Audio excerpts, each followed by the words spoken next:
আপনি রিটার্নিং অফিসারের একটুকুন সাহস হলো না বলার, আপনি 15 বছর পর দেশে আসলেন, আপনি ওখানে কি ইয়াতে ছিলেন? এক্সপ্লানেশন চাবেন না আপনি? চান। তার মানে প্রশাসন নিরপেক্ষ না। আজকে জারার ইয়াটা কি বৈধ হয়ে গেল? সকালবেলা আপিল ফাইল করে জারারটা বৈধ হয়ে গেল, জামাত ইসলামের কক্সবাজারের প্রার্থীটা বৈধ হলো। কি গ্রাউন্ডে জানেন? বলতে এটা কিভাবে এই প্রিজাইডিং অফিসার এটা করলো, এই রিটার্নিং অফিসার এটা করলো কিভাবে? আপনার এক্সপ্লানেশনটা গ্রহণ করলে তো হয়ে যেত। 1 মিনিটের হিয়ারিংয়ে বৈধ হয়ে গেল। তার মানে ওখানে যে বসছে সে কিন্তু একটা এজেন্ডা নিয়ে বসছে। সেই এজেন্ডাটা কি জানেন?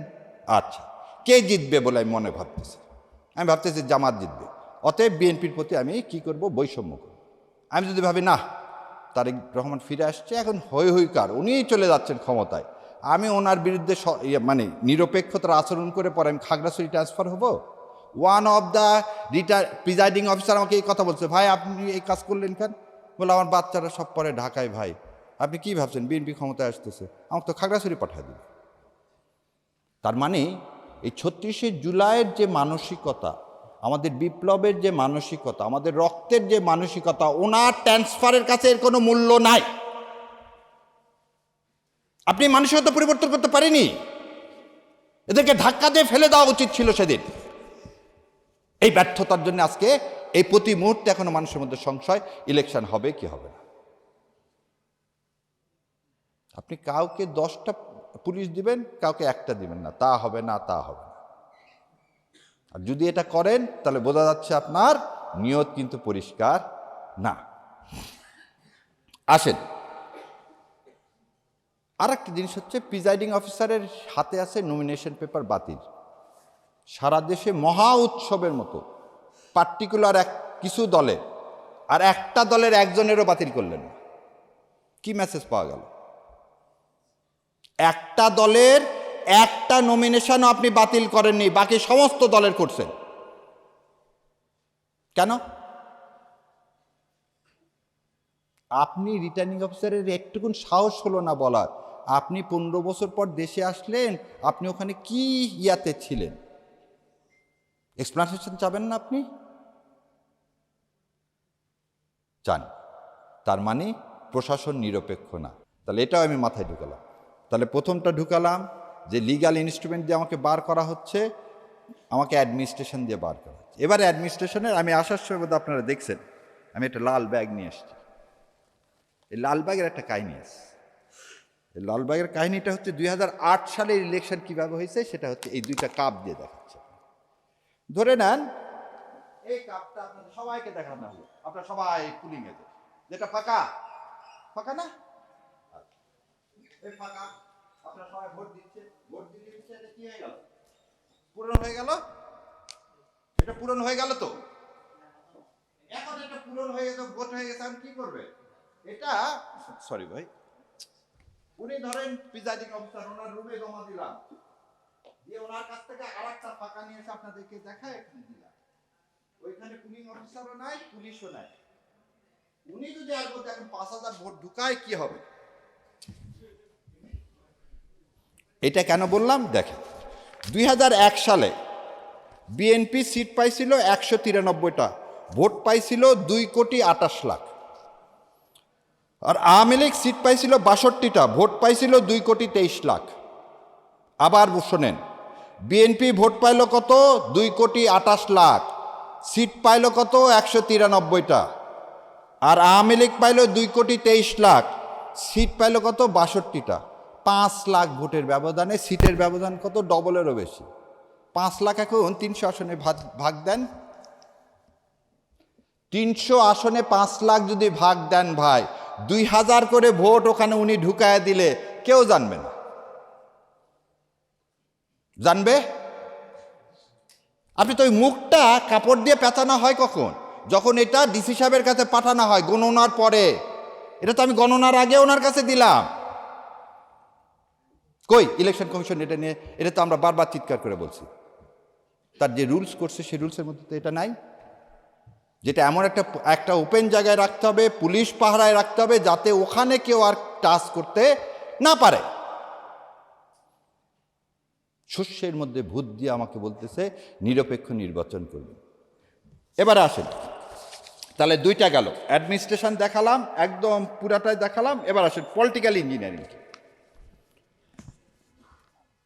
আজকে আপনি যদি নমিনেশন গত 3 বার দেওয়া হয়েছে বেশিরভাগ ব্যবসায়িকদেরকে। কেন ব্যবসায়িককে দেওয়া হবে? আমি বললাম যে আপনি ইলেকশন করলে আমি দুর্নীতি করতে দিব না, একদম আপনাদের সামনে বলে দিচ্ছি। আমি তো মানে আল্লাহ দিলে প্র্যাকটিস করে যাচ্ছি। আর সব বড় বড় কোম্পানিগুলো মোটামুটি মামলা করা সারা। এই কোম্পানিগুলোর মূল কাজটা কি জানেন? আন্ডার ইনভয়েসিং করা। আন্ডার ইনভয়েসিং মানে জানেন, এদের সবারই দুবাইতে একটা করে অফিস আছে। চিনি কিনছে, ধরে নেন আপনার কথা, চিনি কিনছে $160, আর আমাদের এখানে বলা আছে প্রতি ডলারে 3 টাকা করে দিতে হবে। কি দিতে হবে? ভ্যাট দিতে হবে, কাস্টমস ডিউটি দিতে হবে। তাহলে 160 আর 3 কত পড়তেছে? 163। ও করতেছে কি, এই চিনিটাকে দেখাচ্ছে 120 টাকায়, তাহলে ওর উপরে এসে যাচ্ছে 1.5 টাকা হচ্ছে কি ট্যাক্স। তাহলে ট্যাক্সটা কি করতে হলো? অর্ধেক। তাহলে আমি ট্যাক্সটা পেলাম কত? অর্ধেক কম। এটা করে ওর লাভ কি? এটা কমায় তা আমাদের লাভ হচ্ছে যে চিনির দাম তো কম হবে না, মার্কেটে নিয়ে এসে কিন্তু ওই যে দামে 163 টাকায় বিক্রি করার কথা ছিল সেই দামে বিক্রি করতেছে। এইটা হচ্ছে একটা অসৎ। আর একটা অসৎ কাজ, আরেকটা অসৎ কাজ হচ্ছে যেটা 2 টাকার জিনিস সেটা 5 টাকা দেখায় নিয়ে আসে। যেমন তার একটা প্রমাণ দিই, ইভিএম মেশিন আছে না, ইভিএম মেশিন করতে খরচ হয়েছিল 22,000 কোটি টাকা। আজ পর্যন্ত এগুলো একটা কোম্পানি খুঁজে পাওয়া যায়নি।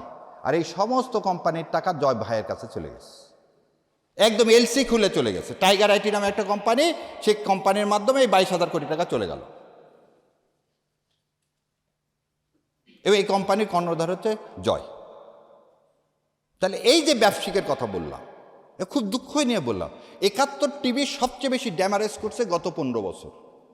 এবং 71 টিভির মালিককে জানেন?